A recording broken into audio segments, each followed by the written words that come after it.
అందరూ కలిసి ఒకసారి అంటే ఏంటి బాహుబలి బాహుబలి బాహుబలి అంటే అసలు ఎవరా బాహుబలి?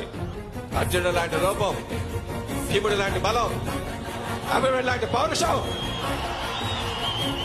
రాముడు లాంటి గుణం, కృష్ణుడు లాంటి సంమోహనం. ఆ పిల్లవాడికి పేరు పెట్టాడు. ఏం పేరు పెట్టాడు?